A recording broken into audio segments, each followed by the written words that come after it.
bem? Eu sou a professora Gabriela Leal, a tia Gabi de Direito, tudo bom? Como é que vocês estão? Vocês ouviram o hino nacional? Vamos continuar a história sobre ele? A gente está estudando os símbolos nacionais, a gente já estudou a bandeira nacional, a gente já estudou o brasão da República, agora a gente está estudando o hino nacional. Como eu falei na outra aula, a gente vai ter algumas aulas sobre o hino nacional, porque além da história do hino nacional, a gente vai aprender o que é que tá dizendo lá no nosso hino. A gente não só vai decorar e sair cantando tananana, sem saber o que tá dizendo, tá bom? E aí a gente estudou a primeira parte do hino e a primeira parte da história, porque ainda tem mais água para correr por baixo dessa ponte. O hino nacional, como a gente viu, ele celebra fatos acontecidos. Ele conta a nossa história. Ele contava as nossas lutas e as nossas vitórias até aquele momento em que ele foi escrito. Vocês vão receber essa segunda folhinha aqui, tá vendo?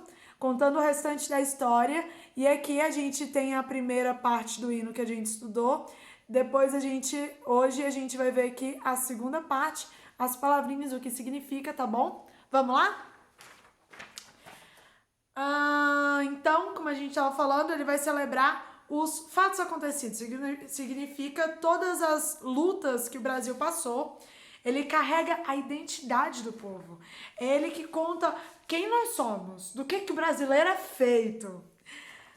E a grande responsabilidade de ser porta-voz da nação brasileira para o restante do mundo. Então, onde a gente for, onde for hasteada a nossa bandeira, for erguida a nossa bandeira, a gente canta o nosso hino nacional, é a nossa música, é a nossa representação.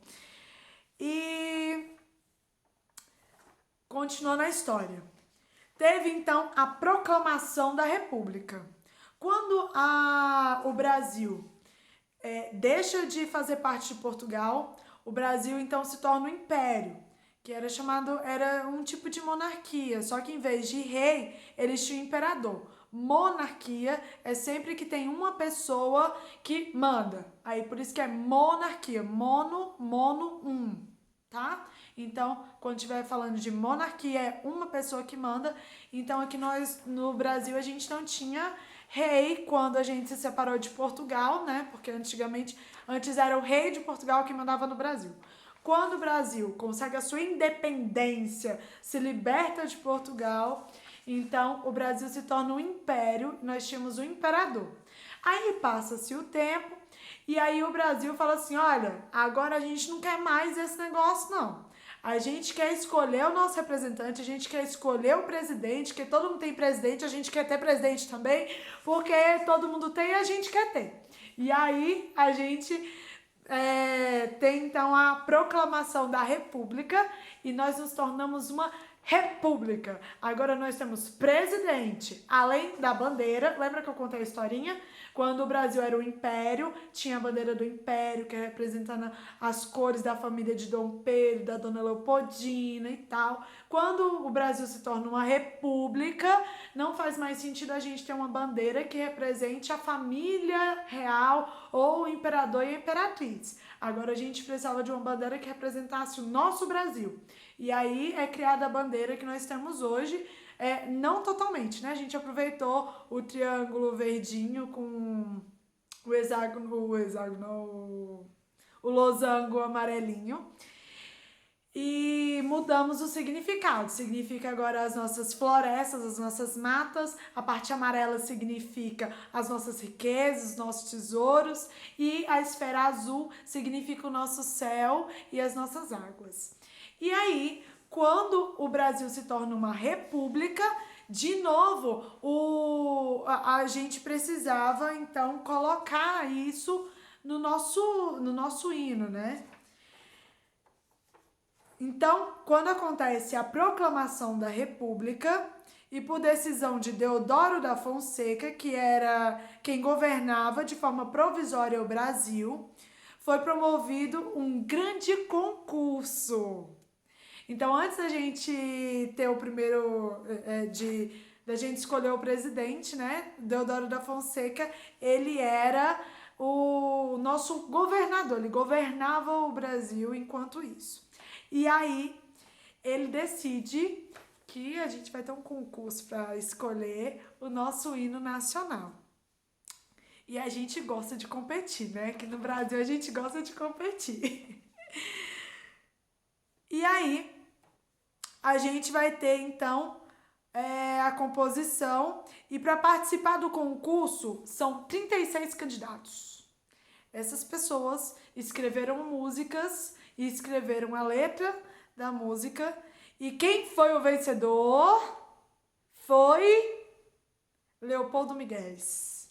Leopoldo Miguéis, mas o de Joaquim Osório e Francisco Manuel da Silva havia se tornado extremamente popular desde 1831.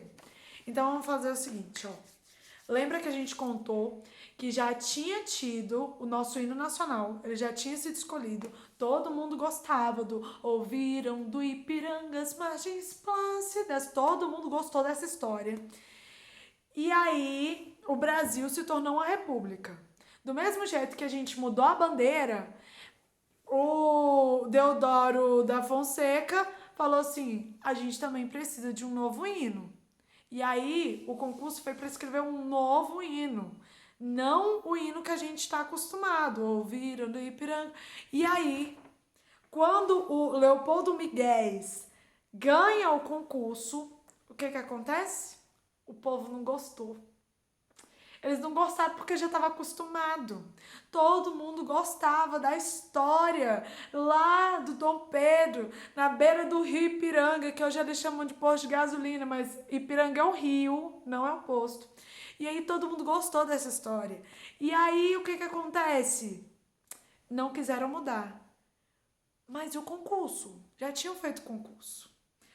O Leopoldo Miguel tinha ganho o concurso. E agora? Aí, através da composição popular, Deodoro da Fonseca disse: ele, cara totalmente populista, uma pessoa inteligente, olha o que ele decidiu. Prefiro o hino já existente. Ele disse que era ele que preferia, sendo que foi ele que fez o concurso. Mas ele, para poder acalmar os ânimos, prefiro o hino já existente. Porque era melhor brigar só com o Leopoldo, que era um só, do que com o Brasil todo, para mudar o hino, né? Então, se é a voz do povo, ele declara que é a voz de Deus, ele fala que é o que ele prefere. E aí mantém o hino. Só que Deodoro, ele era inteligente, fez uma estratégia. E aí, para não contrariar o vencedor do concurso, Leopoldo Miguéis, ele considerou a nova composição e a denominou como o hino da proclamação da República. Olha que cara inteligente. Então, nós temos o nosso hino nacional, continuou sendo o hino nacional, lá de ouvir, lá do Ipiranga, as margens plácidas, continuou sendo nosso hino nacional.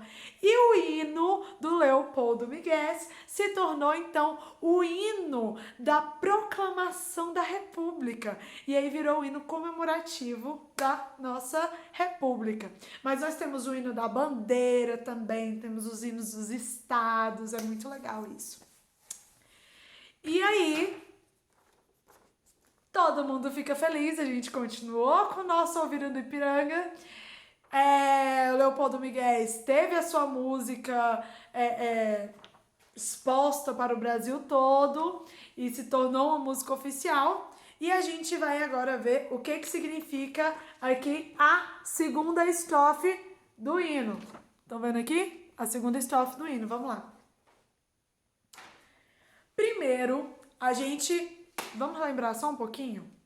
Ouviram do Ipiranga as margens plácidas. Ipiranga não é o posto, Ipiranga é o rio Ipiranga. As margens plácidas, plácidas significa calmas, tranquilas. Então eles ouviram lá do rio Ipiranga que tinha água tranquilinha. O que eles ouviram? De um povo heróico, um brado retumbante, um grito bem alto. Eles ouviram um grito bem alto. E o sol, naquele dia, era um sol que iluminava a liberdade do Brasil. Porque aqui a gente estava comemorando a independência do Brasil. E os raios do sol naquele dia eram fúlgidos, eram o quê? Brilhantes. E brilhou no céu da pátria nesse instante. Então, naquele instante, os raios fúlgidos, brilhantes do sol iluminaram a nova liberdade do Brasil, porque o Brasil agora era livre de Portugal. Vamos lá. Segunda estrofe. Se o penhor dessa igualdade... Penhor. Penhor significa segurança, seriedade. Quando a gente manda penhorar alguma coisa, a gente manda essa coisa para ficar guardada lá, ficar em segurança. Aí a gente pega um dinheiro emprestado e aí aquela coisa fica como garantia, fica como segurança. Por isso que a gente fala que foi penhorado. Como assim? Vou explicar melhor. Eu tenho um anel. Eu tenho um anel aqui, aí o que eu faço? Eu preciso de dinheiro e preciso que me emprestem dinheiro. Então eu vou lá e falo assim, olha, me empresta R$1.000. E a pessoa vai falar assim, eu vou te emprestar R$1.000 se você não me pagar R$1.000. Você tá pedindo R$1.000 emprestado porque você não tem dinheiro, né? Mas aí eu falo assim, fique com meu anel, porque eu vou trabalhar e vou te devolver seus R$1.000. E aí você me devolve o meu anel. E aí o meu anel fica como garantia, então ele fica como segurança, fica como penhor, entenderam? Penhor significa segurança, seriedade, significa que eu tô falando sério, eu vou devolver seus R$1.000. Tô falando tão sério que você fica com o meu anel aí e depois você me devolve, entenderam? Então, se o penhor dessa igualdade, o que tá dizendo aqui? Conseguimos conquistar com braço forte. É braço. Por que não é braços fortes? Porque não são vários braços fortes se nós somos muitos. Por que ele colocou que se o penhor dessa igualdade conseguimos conquistar com braço forte? Porque para conseguir a independência do Brasil, o povo precisou se unir. Então, se eles tinham a segurança, o penhor, se eles tinham a seriedade, o penhor, de que eles estavam em igualdade, estavam juntos, eles iriam conquistar como um braço forte, porque são juntos. Juntos, eles se tornam um braço forte. O Brasil é um braço forte que consegue conquistar com igualdade, porque a gente confia nessa igualdade. Por isso que fala assim, ó, se o penhor dessa igualdade conseguimos conquistar com braço forte, em teu seio, ó liberdade, desafia o nosso peito à própria morte. Aqui eles estavam dizendo que se o povo tivesse a segurança, fosse sério, de que eles estavam juntos, de que eles eram iguais, de que eles não eram inferiores a ninguém, que eles poderiam ser o que eles quisessem, se eles confiassem nisso, eles seriam um braço forte, que carregariam no peito a liberdade que eles queriam, que era o quê? A liberdade de Portugal na época. Eles queriam ser um país livre, eles queriam a independência de Portugal. E aí eles saíram à luta, desafiando, colocando o peito à prova, desafiando a morte. E é isso que conta nesse refrão aqui do nosso hino nacional. Ai, gente, eu gosto dessa história. Vocês estão gostando? Me conta aí. Depois, pode comentar lá, eu respondo pra vocês. Se vocês estão gostando de saber a história do nosso hino nacional, o que significa. Eu acho que fica mais legal de cantar a música quando a gente sabe o que ela tá dizendo, o que ela tá contando, qual é a história que ela tá nos contando. E é a nossa história, é a história do nosso Brasil. Claro que depois vocês vão descobrir que algumas coisas não eram bem assim. Por exemplo, no dia da independência estava chovendo. Então não tinham esses raios brilhantes do sol. Mas é um jeito de falar, porque uma música ela é um poema. Então era o que eles sentiam. Por mais, podia estar chovendo, podia estar tudo preto, que naquele dia, aquele dia pareceu o dia mais bonito, porque era o dia da independência do Brasil. E me conta aí, o que vocês estão achando? E aí tem o nosso refrãozinho aqui. Ó pátria amada, idolatrada, salve, salve. O salve, salve é tipo salve Brasil, é tipo oi Brasil, hey, hey. Salve, esse salve é tipo celebração, é tipo eba. É... Aí quando fala assim, pátria, pátria é país, tá bom, gente? Pátria, a nossa pátria é o nosso país, é o nosso Brasil.